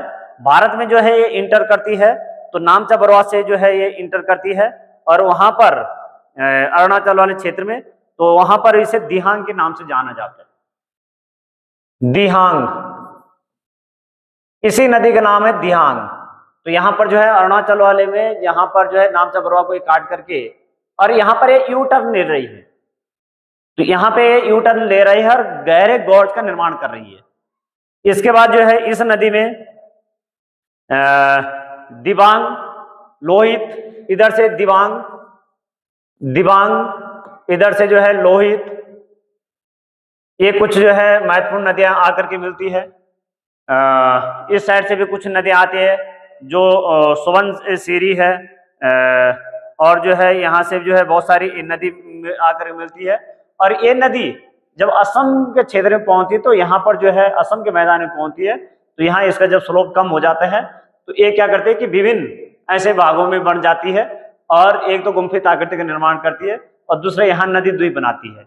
और जो ये नदी द्वीप बनाती है, हमने कल भी देखा था, तो इसमें जो है सबसे बड़ा नदी द्वीप है मांजुली नदी द्वीप, इसमें सबसे बड़ा नदी द्वीप है। तो इसमें देखते हैं कि क्या लिखा हुआ है। तो यह हिमालय के समांतर पूरब की ओर बहती है। नामचा बरवा शिखर 7,757 मीटर के पास पहुंचकर यह अंग्रेजी के यू अक्षर जैसा मोड़ बनाकर भारत के अरुणाचल प्रदेश में गौड़ के माध्यम से प्रवेश करती है। तो गौड़ के माध्यम से प्रवेश करती है। यह इसे दिहांग के नाम से जाना जाता है। तो ब्रह्मपुत्र नदी को तिब्बत में सांगपो, यहाँ पर अरुणाचल में जब प्रवेश करती है तो दिहांग के नाम से, असम के मैदानों में इसे जो है ब्रह्मपुत्र नदी, और बांग्लादेश में प्रवेश करने पे इसे जो है जमुना के नाम से जाना जाता है तथा दिबांग, लोहित, केनोला एवं दूसरी सहायक नदियां इससे मिलकर के असम में ब्रह्मपुत्र का निर्माण करती है। ब्रह्मपुत्र को तिब्बत में सांगपो एवं बांग्लादेश में जमुना कहा जाता है।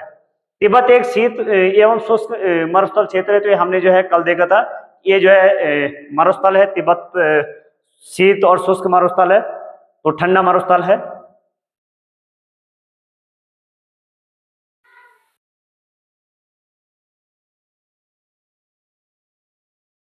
अतः यहाँ इस नदी में जल एवं सिल्ट की मात्रा बहुत कम होती है। भारत में यह उच्च वर्षा वाले क्षेत्रों में से होकर बहती है। यह नदी में जल एवं सिल्ट की मात्रा बढ़ जाती है। अब जब जो है पहाड़ों से जब निकल रही है इधर कैलाश मानसरोवर क्षेत्र से, तो ये क्षेत्र कैसे शुष्क है और कम वर्षा वाला क्षेत्र है। जब कम वर्षा वाला क्षेत्र, तो इसमें पानी की मात्रा कहाँ से ज्यादा होगी, शुष्क है, इसमें पानी की मात्रा कम होगी। तो इसलिए नदी क्या करते हैं, इस क्षेत्र से जो है जल एवं सिल्ट की मात्रा इसमें कम होगी, इस क्षेत्र में, तिब्बत वाले क्षेत्र में। लेकिन जब ये जो है यहाँ क्या उच्च वर्षा वाले क्षेत्र में, जहां पर उच्च वर्षा हो रही है भारत वाले क्षेत्र में, या जो है ऊपर जो पहाड़ी क्षेत्र है भारत में जैसे प्रवेश करते हैं, तो जहां पे ज्यादा वर्षा होती है वहां पर क्या होगी कि वहां से ये उच्च वर्षा वाले क्षेत्र से होकर गुजरती है, वहां यह नदी जल एवं सिल्ट की मात्रा उस जगह ये इसमें ये मात्रा बढ़ जाएगी। असम में ब्रह्मपुत्र अनेक धाराओं में बहकर एक गुम्फित नदी के रूप में बहती है। तो गुम्फित नदी के रूप में कौन सी नदी बहती है? ब्रह्मपुत्र नदी जो है गुम्फित नदी के रूप में बहती है और बहुत सारी नदी द्वीपों का यहाँ पे निर्माण करती है। तो कौन सी नदी जो है नदी द्वीपों का निर्माण करती है? ब्रह्मपुत्र नदी। उत्तर भारत की अन्य नदियों के विपरीत, अन्य नदियों के विपरीत ब्रह्मपुत्र नदी में क्या है? सिल्ट निक्षेपण की मात्रा बहुत अधिक है। तो सबसे ज्यादा सिल्ट निक्षेपण इसलिए धाराओं में, विभिन्न धाराओं में बढ़ती है। इसके कारण नदी की सतह बढ़ जाती है और यह बार बार अपनी धारा के मार्ग में परिवर्तन करती है। तो ये जो है सिल्ट गाद आगे जो है बहुत सारा इसमें आ जाता है, तो ये अपनी धाराओं को बार बार बदलती है। और बार बार धारा को बदलने वाली सोन नदी जो तिब्बत से निकल रही है, सॉरी नेपाल से निकल रही है, और जो है गंगा नदी में कोसी नदी जो है नेपाल से निकलने वाली है और गंगा नदी में मिलने वाली है। वो नदी जो है बहुत सारे जो है जल को लेके आती है, बहुत सारे जो है अवसाद को ले आती है, और वो भी क्या करते हैं अपने मार्ग को बदलने के लिए कुख्यात है, विख्यात है, और उसको बिहार का शोक के नाम से जाना जाता है। और जो है जब हमने यहाँ पे देखा था कि जो गंगा की जो दो ट्रिब्यूटरी हो जाती है, तो यहाँ पर एक तो जो है बांग्लादेश की तरफ प्रवेश करती है और दूसरे जो नदी है हुगली, तो उस हुगली नदी की एक सहायक नदी है दामोदर। वैसे बहुत सारी सहायक नदी है, जो दामोदर है पलामू पहाड़ों से निकलती है, और उस पलामू जो ये दामोदर नदी है, तो दामोदर नदी को जो है पश्चिम बंगाल, इसे बंगाल का शोक, इसे बंगाल का शोक कहा जाता है, जो है कोसी नदी को बिहार का शोक। तो ये भी क्या करते हैं, अभी जो है इस दामोदर नदी पे बहुत सारे जो है डैम इत्यादि बनाए गए हैं, और अब जो है नहीं है, लेकिन ये भी जो है, तो ये जो है दामोदर नदी हुगली नदी की सहायक नदी है। तो आगे बढ़ते हैं।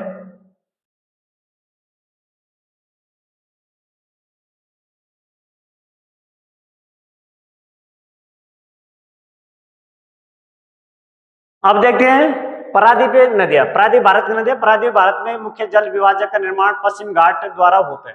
तो मुख्य जल विभाजक जो है पश्चिम घाट करते हैं, क्योंकि पश्चिम घाट उठा हुआ है, और उठा हुआ है तो जो है नदी दो भागों में बन जाती है, जो पश्चिम तट के निकट उत्तर से दक्षिण की ओर स्थित है। तो यहाँ पर कहा जा रहा है कि पश्चिम जो है घाट है, ये पश्चिम तट से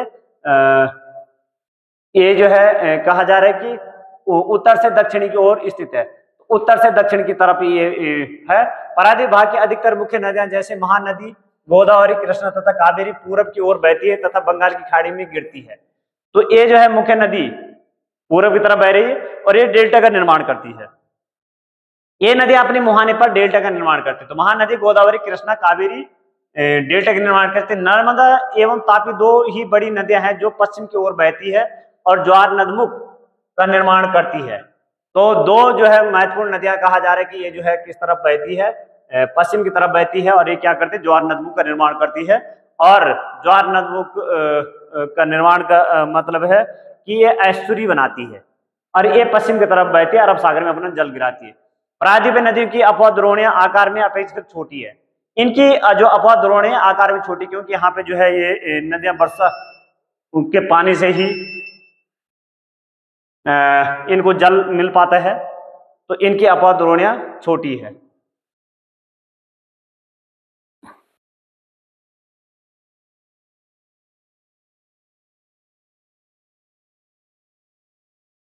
नर्मदा द्रोणी, नर्मदा का उद्गम मध्य प्रदेश में अमरकंटक पहाड़ी के निकट है। तो नर्मदा नदी जो है अमरकंटक से निकल रही है, और ये जो है पश्चिम की तरफ बहती है, और एक जो है ऐश्वर्य का निर्माण करती है, ये ज्वार नदमुख का निर्माण करती है। तो यह पश्चिम की ओर एक भ्रंश घाटी में बहती है। ये जो है नदी, जो नर्मदा नदी है, ये पश्चिम में जो है किस तरफ बहने वाली है, भ्रंश घाटी की तरफ बहने वाली है। अभी एक किनकन जो है, ये जो नर्मदा नदी है, ये कौन कौन से भ्रंश घाटी से होकर बहती है? तो नर्मदा जो नदी है ये बहती है विंध्य और सतपुड़ा के बीच से, दो पर्वत श्रेणी के बीच से, विंध्य और सतपुड़ा के बीच से बहती है। और ये जो है एक भ्रंश घाटी से होकर के बहती है और ये पश्चिम की तरफ बहती है, ज्वार नदमुख का निर्माण यानी एस्चुरी का निर्माण करती है। इसके बाद एक नदी और है तापी नदी। तो तापी नदी जो है सतपुड़ा और जो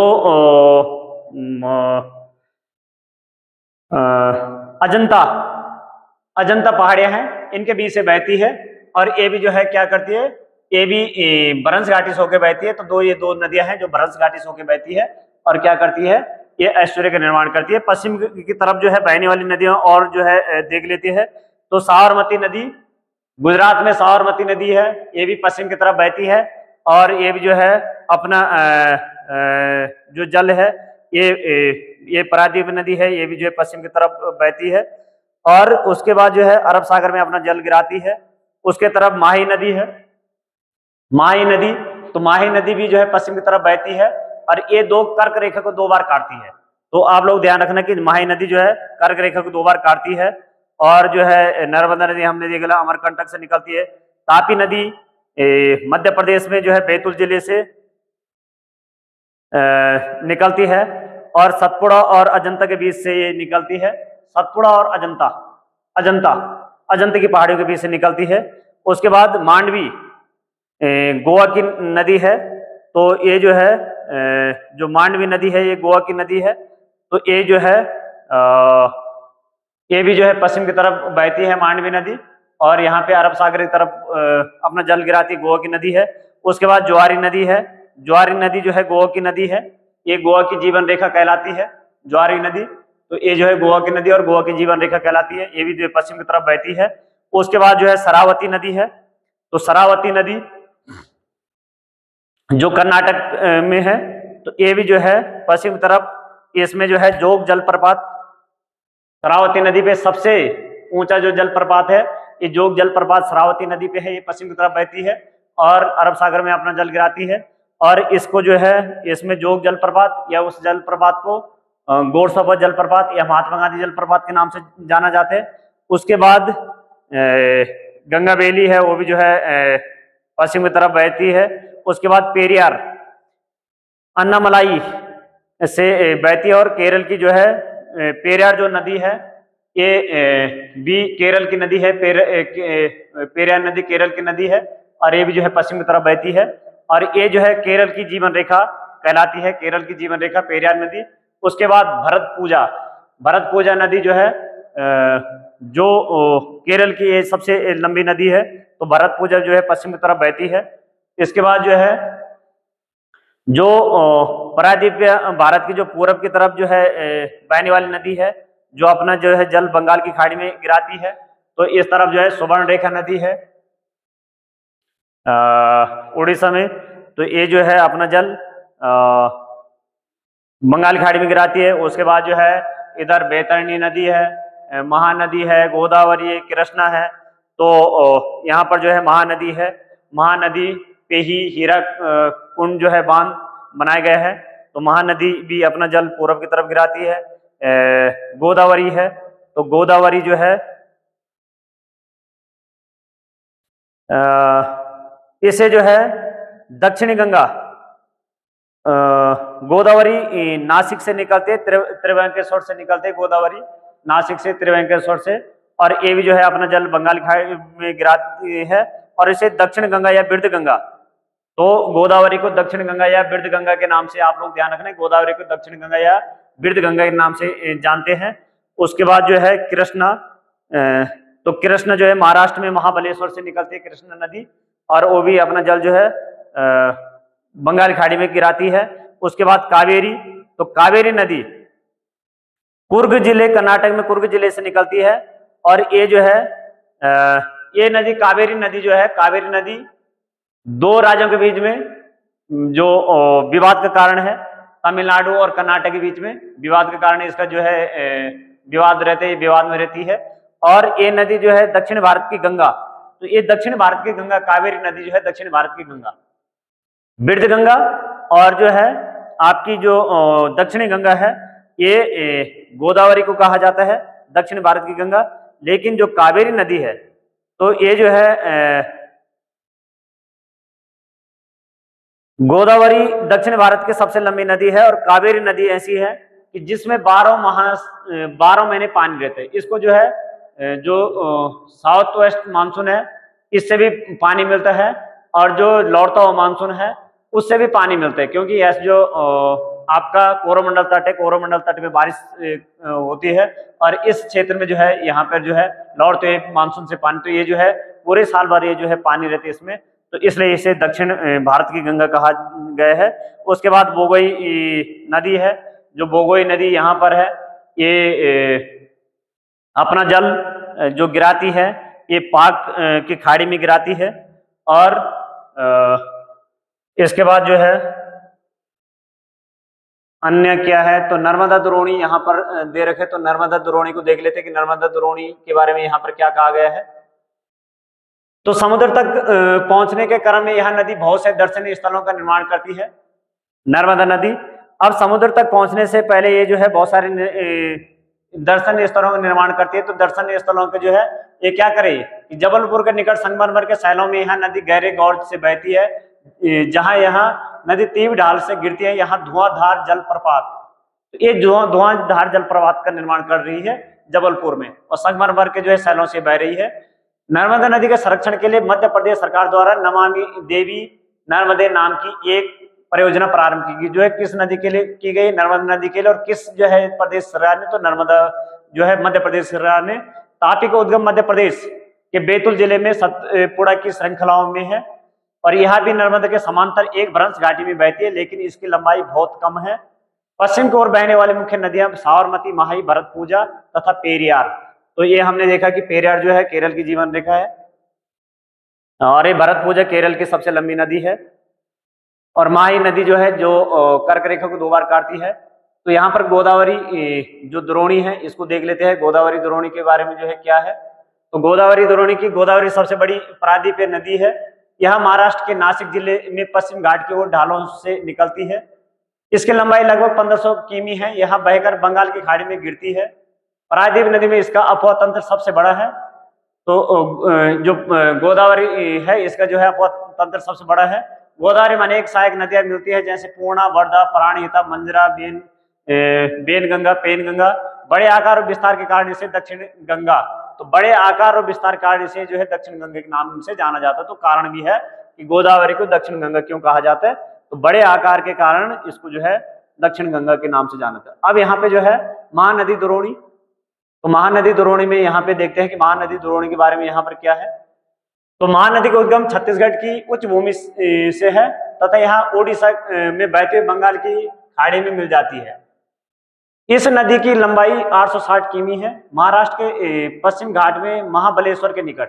तो ये जो है महानदी कहाँ से निकल रही है, महाराष्ट्र के महाबलेश्वर के निकट से निकल रही है। निकट स्रोत से निकलकर कृष्णा लगभग 1400 किमी बहकर बंगाल की खाड़ी में गिरती है। तो यहाँ पर इस जो है ये महानदी का जो उद्गम है छत्तीसगढ़ की उच्च भूमि से है, और यहाँ पर कृष्ण के बारे में कहा जा रहा है कि महाराष्ट्र के पश्चिम घाट में महाबलेश्वर के निकट से कृष्णा, ये कृष्ण के बारे में कहा जा रहा है।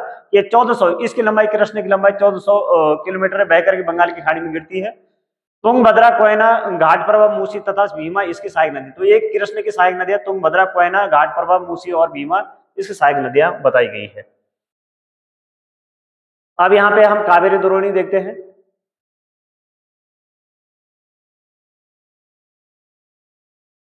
कावेरी पश्चिम घाट के ब्रह्मगिरी श्रृंखला से निकलती है, ये ब्रह्मगिरी श्रृंखला से निकल रही है, ब्रह्मगिरी पहाड़ी से निकल रही है, तथा तमिलनाडु में कुडलूर के निकट के दक्षिण में बंगाल की खाड़ी में मिल जाती है। इसकी लंबाई 760 किमी है। इसकी प्रमुख सहायक नदियां हैं अमरावती, भवानी, हेमावती तथा काबिनी।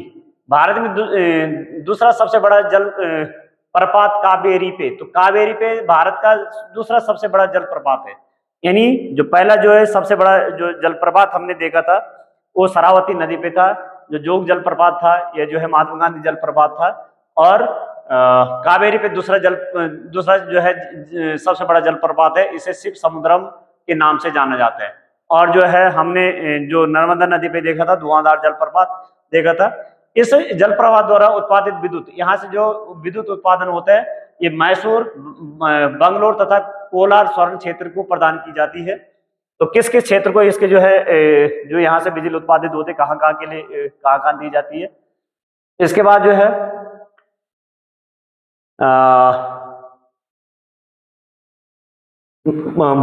परादीप भारत की कुछ अन्य परादीपीय नदियां में इन बड़ी नदियों के अतिरिक्त कुछ छोटी नदियां हैं जो पूर्व की ओर बहती है। इनमें दामोदर है, ब्राह्मणी है, बैतरणी है, सुवर्ण रेखा है। कुछ महत्वपूर्ण उदाहरण है। पृथ्वी के धरातल का लगभग 71% भाग जल से ढका है, ये हमें पता है, लेकिन इसका 97% भाग लवणीय है। कहा जा रहा है कि 97% भाग इसका जो है लवणीय है, पीने योग्य नहीं है। केवल 3% ही स्वच्छ जल के रूप में उपलब्ध है। इसका 3/4 भाग हिमानी के रूप में है। और जो हमारे पास 3% है जो पीने योग्य है स्वच्छ जल के रूप में, उसमें भी जो है 3/4 भाग एक किस रूप में, हिमानी के रूप में, तो वो भी जो है वो हिमानी के रूप में है। अब यहाँ पे झीलें,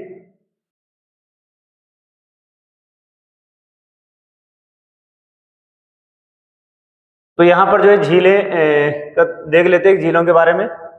कश्मीर की प्रसिद्ध डल झील नाव वाले घरों तथा शिकारा से तो आप ये परिचित होंगे। तो यहाँ पर जो है डल झील में नाव वाले घर जो है जिनको शिकारा कहा जाता है, ये तो शिकारा क्या है या नाव वाले घर किस झील में बने हुए, तो ये कश्मीर डल झील में पृथ्वी की सतह के गर्त वाले भागों में जहाँ जल जमा हो जाते उसे झील कहा जाता है। तो सतह वाले भाग में जहाँ पे जल जो निचला भाग होते हैं उसे जो है झील कहा जाता है। बड़े आकार वाली झीलें को समुद्र कहा जाता है। जो बड़े आकार वाली झील होने के समुद्र जैसे कैप्शन अमृता है, अरल सागर है। भारत में बहुत सी झीलें हैं, ये एक दूसरे से आकार तथा अन्य लक्षणों से भिन्न है। तो यहाँ पे कहा जा रहा है बहुत सारी झीलें अन्य आकार लक्षणों से भिन्न है। जैसे एक विसर्प नदी बाढ़ वाले क्षेत्रों में काटकर गौखुर झीलों का निर्माण करती है। तो बाढ़ वाले क्षेत्र में क्या करती है, गौखुर झीलों का निर्माण करती है, विसर्प झील। तो विसर्प झील से गौखुर झीलों का निर्माण होता है। विसर्प जो है आकार से स्पिट तथा बार यानी रोधिका जो तटीय क्षेत्रों में लैगून का निर्माण करती है, जैसे चिल्का झील, पुलिकट झील तथा कोलेरू झील। तो ये जो है किससे जो है लैगून झील है, जो चिल्का झील है, पुलिकट झील है तथा कोलेरू झील है, ये लैगून झील है। अंतर्देशीय भागों वाले झीलें कभी कभी मौसमी होती है। उदाहरण के लिए राजस्थान की सांबर झील जो अंतर्देशीय भाग में, तो ये अंतर्देशीय भाग में सबसे बड़ी जो है लवणीय झील है सांबर झील।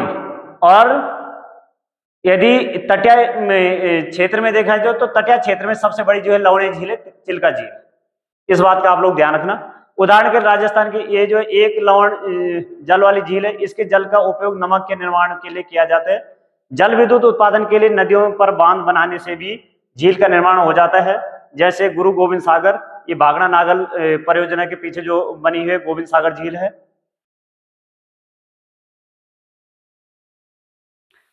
यहाँ पर जो है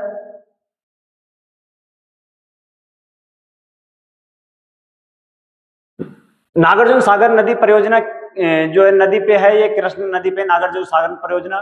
भारत की सबसे लंबी नदी गंगा है। ब्यास कुंड से उत्पन्न होने वाली नदी ब्यास नदी है। मध्य प्रदेश के बैतूल जिले से उत्पन्न होकर पश्चिम की ओर बहने वाली नदी तापी है। मध्य प्रदेश से जो निकले बैतूल जिले से उत्पन्न होकर पश्चिम की ओर बहने वाली तो तापी नदी है। पश्चिम बंगाल का शोक जो है ये दामोदर नदी। इंदिरा गांधी नहर निकाली गई सतलज नदी से। सतलज नदी पे जो है जहां पर हमने हर के बैराज देखा था।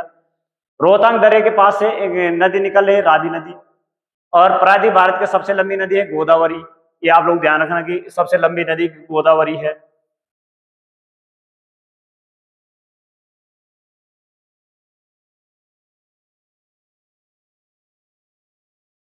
सिंधु नदी की सहायक नदियां जिसका उद्गम हिमाचल प्रदेश में है, तो चेनाब, रावी और ब्यास नदी का उद्गम हिमाचल प्रदेश में है। परंस अफवाह होकर अरब सागर में मिलने वाली नदी नर्मदा और तापी है। दक्षिण भारत की नदी जो ग्रीष्म तथा शीत ऋतु दोनों में वर्षा से जो जल प्राप्त करती है, गर्मी में और शीत में भी, तो कावेरी नदी है। लद्दाख, गिलगित तथा पाकिस्तान से बहने वाली नदी सिंधु नदी है। तो भारतीय मरुस्थल की एक महत्वपूर्ण नदी लूनी नदी मरुस्थल क्षेत्र की है। पाकिस्तान में चेनाब से मिलने वाली नदी है झेलम नदी। पाकिस्तान में चेनाब से मिलने वाली, तो ये झेलम नदी जो है चेनाब से मिल रही है पाकिस्तान में, ये पाकिस्तान में मिल रही है। यमुनोत्री हिमनद से निकलने वाली यमुना नदी है। अब यहाँ पे जो है ग्लेशियर इत्यादि, यहाँ पर जो लैगून झील है, तो जैसे जो है पुलिकट झील है, तो पुलिकट झील जो है दो राज्यों के बीच में है। एक राज्य है तमिलनाडु, एक राज्य है आंध्र प्रदेश और तमिलनाडु। तो आंध्र प्रदेश में उसका जो है 90% हिस्सा उसका आंध्र प्रदेश में है।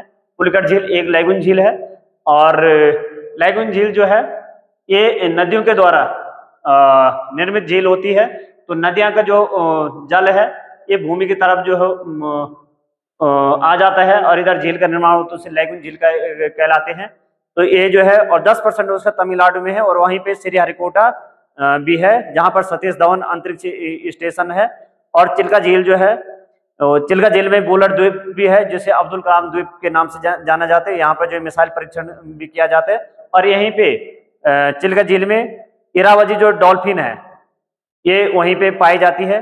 लोकटक झील मणिपुर की जो है जीवन रेखा कही जाती है, उत्तर पूर्व की सबसे बड़ी झील है। और वहीं पे जो है तैरते हुए द्वीप वहां पे मिलते हैं।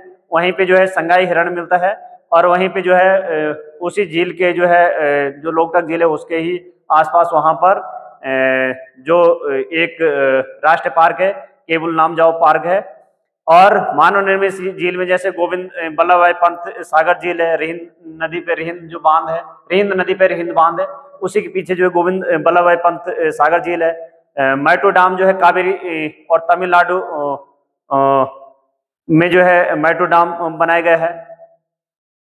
तो इधर जो है गोविंद सागर जो बांध है भागड़ नागल और सतलज नदी पे बनाए गए। तो भागड़ नागल जो ये मैटू डैम है कावेरी नदी पे तमिलनाडु में बनाए गए हैं। मैटू डैम ये कई बार पूछा जाता है मैटू डैम कहाँ पे है। गोविंद सागर जो है झील ये भागड़ा नागल बांध के पीछे सतलज नदी पे बनाए गए हैं। राणा प्रताप सागर, जवाहर सागर और गांधी सागर ये चंबल नदी पे बनाए गए हैं। तो ये जो है राणा प्रताप सागर और जवाहर सागर है राजस्थान में है, और गांधी सागर जो है मध्य प्रदेश में एमपी पे। नागार्जुन सागर जो है कृष्ण नदी पे है। तो नागार्जुन सागर कृष्ण नदी पे है, तेलंगाना और आंध्र प्रदेश की सीमा पर है। उसके बाद जो है